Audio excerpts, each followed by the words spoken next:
Good afternoon, everyone. Welcome. My name is Doug Kutzier. I'm account manager here with Impact Business Group. Before we dive right into some of the topics of our clients and what they're looking for in candidates, just want to do a little brief introduction of myself and maybe a little background, general summary of Impact Business Group. There may be some folks out there that is not familiar with Impact. And if there are, I encourage you to visit our website at impactbusinessgroup.com. You see a lot more information out there. But for me, account manager, I've been with Impact since its inception, since 2005. I'm account manager, and that role is basically working directly with sales within our client sites. I kind of like to think of it more of as a relationship manager. We're out there building, nurturing client relationships. But working directly with them on projects, and we can talk more about that in a minute. 30 years in IT, up to 30 years, roughly 25 years in the staffing industry. And again, I encourage folks to go to our website, impactbusinessgroup.com. And in general, for Impact, we've been in business since 2005. We're an IT staffing and consulting company. We have offices in Grand Rapids and Tampa, Grand Rapids, Michigan, and Tampa, Florida. And the services we provide, we do direct hires with our clients. We do contract, we do retained search, contract to hire, and at some point in time, we do some statement of work with our clients as well. But from a direct hire standpoint, you can look at that as more of a contingent search. If we find a resource for our clients, then we get paid accordingly. On the retained search side, that's a little different. They're actually paying us, kind of exclusive, to go find that right candidate for their positions. So it works a little differently. Contract side, that's probably our bread and butter.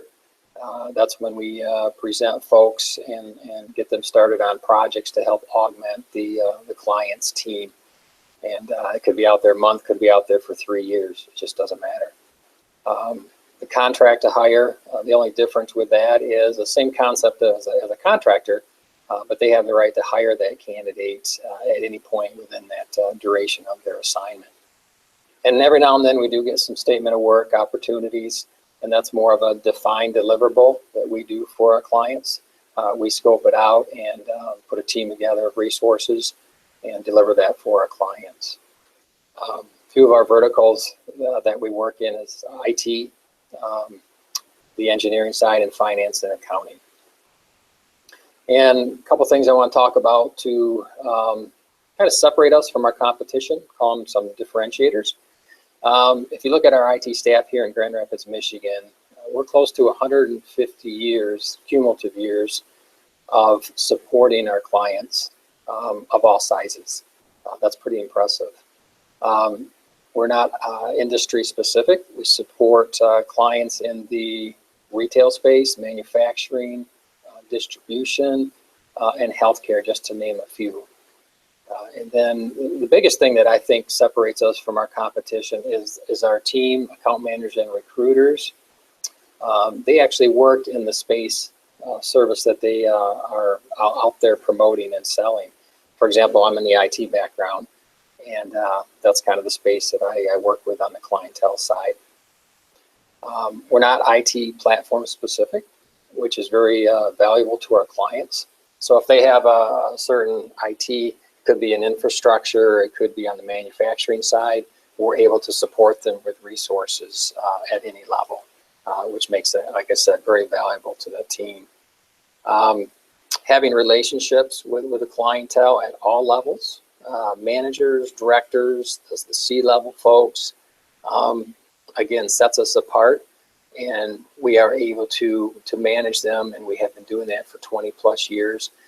Really, I think that really sets us apart. We have some very solid relationships in our territories that we represent. This is one way I think we can definitely help you as you are out there looking for jobs, interviewing.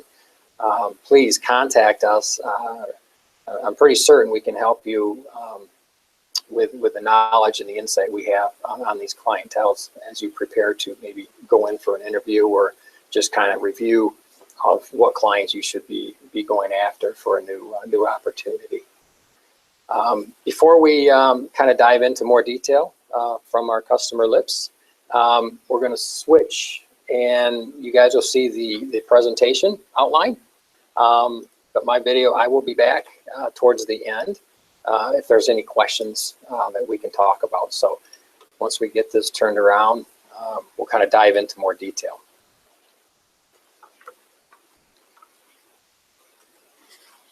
Okay, looks like we are good to go. In talking with clients, just recently, really, a few of them are telling me that the candidate pool is getting more and more competitive. And I have an example I wanted to start right off with you about a situation where a candidate kind of asked Impact to help on a position, and they ended up finding 3 candidates that aligned extremely well to their position. The personality, the communications, their attitude, even their education and work experience. All 3 were pretty equal, but what was the difference was the relevant experience that they had. And I want to stress the word relevant because you'll hear me talking about that more and more throughout this discussion. So the person had, I think it was 1 to 2 months more of relevant experience that ended up getting the job.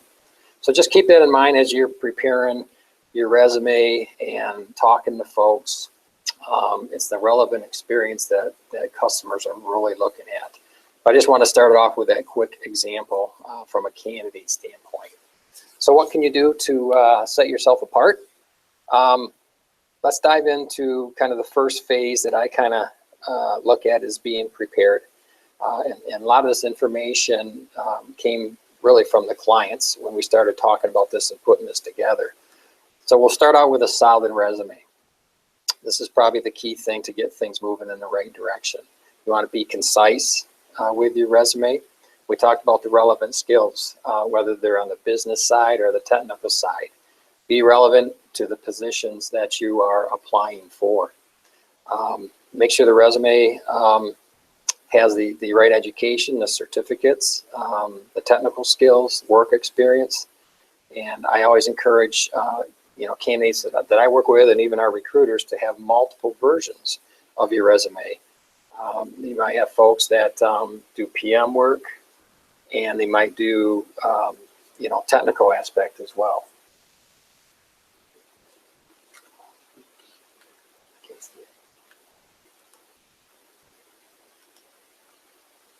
I want to just try and get caught up here a little bit here.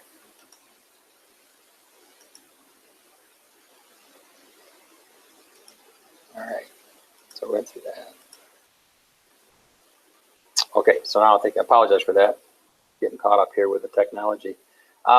So the multiple versions of resume, very key. If you have a generic resume and you send that into a position, then the customers come back and kind of say, well, I'm not sure if you're really aligned to it, but even though you have some of the background, you really do. So you want to make sure you kind of tweak that a little bit so you have various resumes that you can present to clients per the position you're going after. The connection is very important.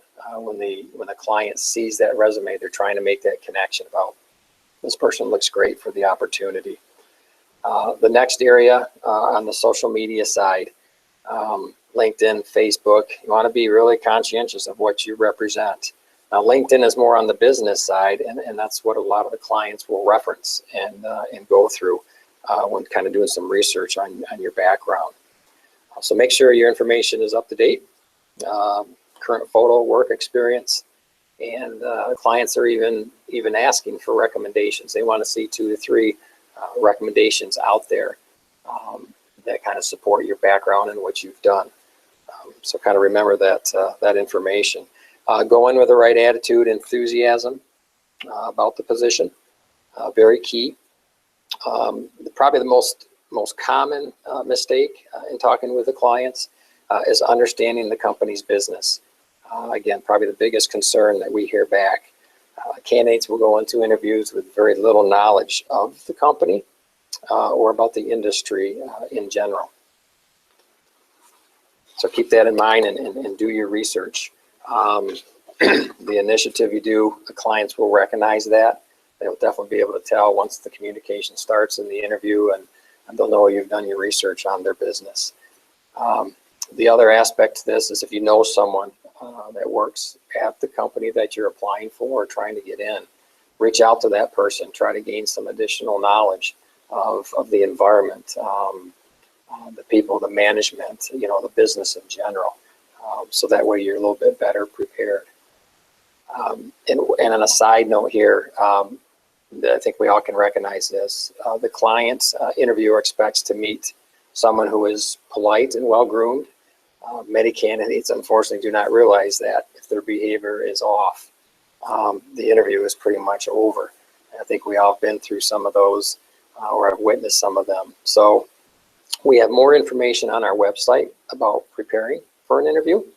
I definitely would encourage you to go out, take a look at that, and kind of help yourself prepare as you begin your interview process. The next area I like to talk about is, let me get this right up here.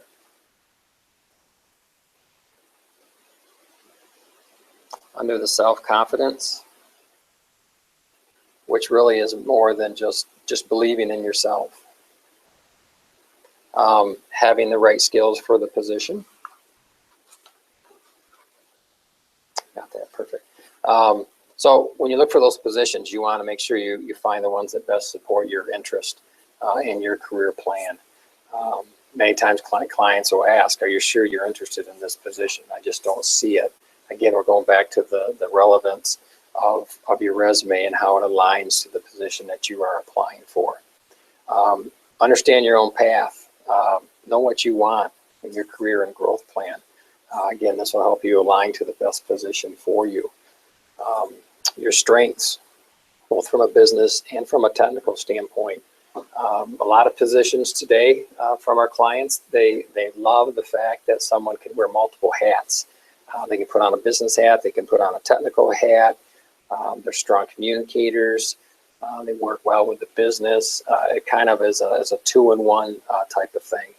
And believe me, weekly we get questions back from clients saying, hey, do you have someone that can do both sides, wear both hats?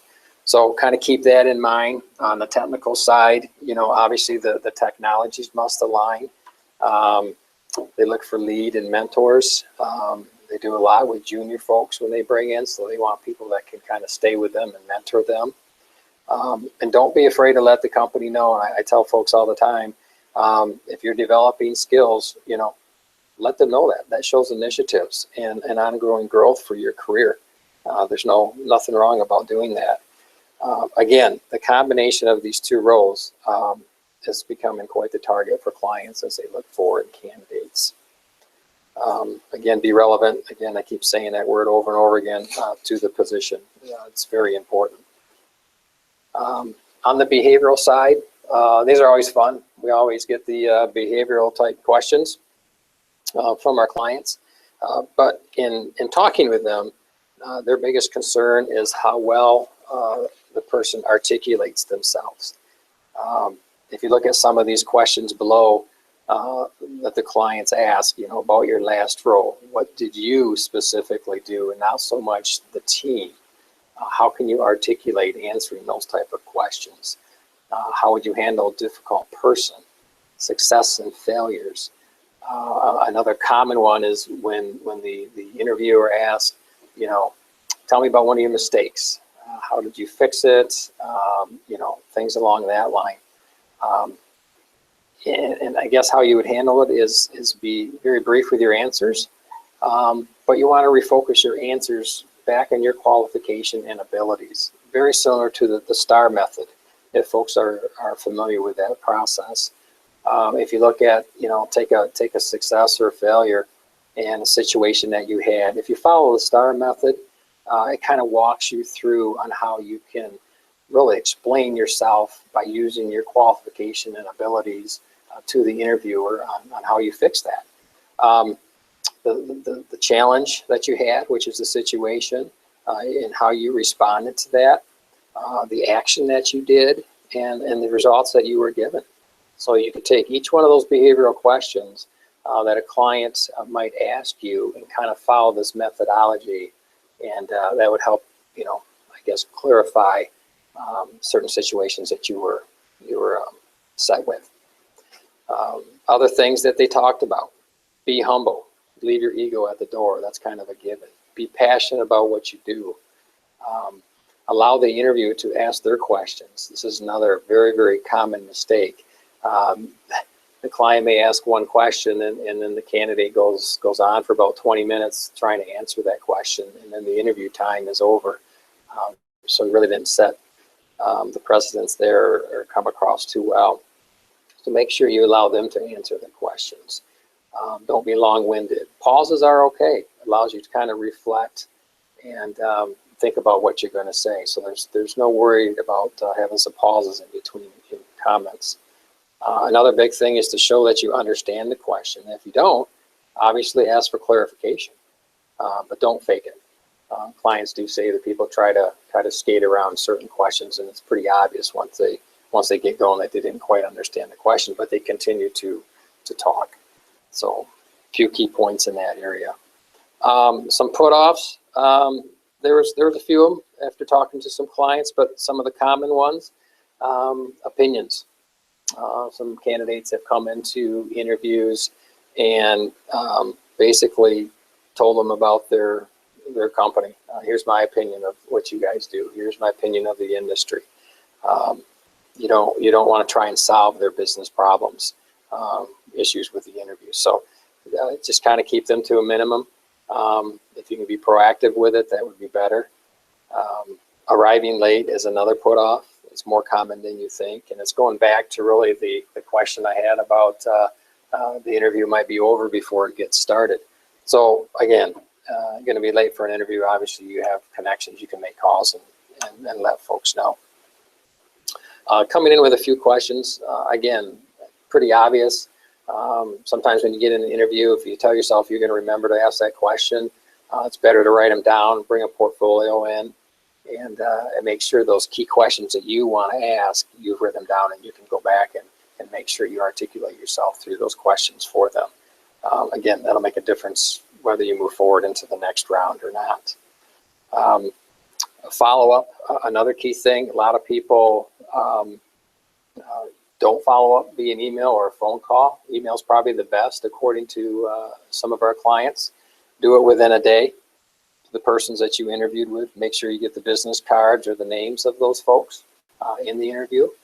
But they really appreciate this, and it's a way for you to reflect on the interview, the conversation you had. They will be impressed. They'll remember the specifics of that. That shows that you're definitely interested in that role.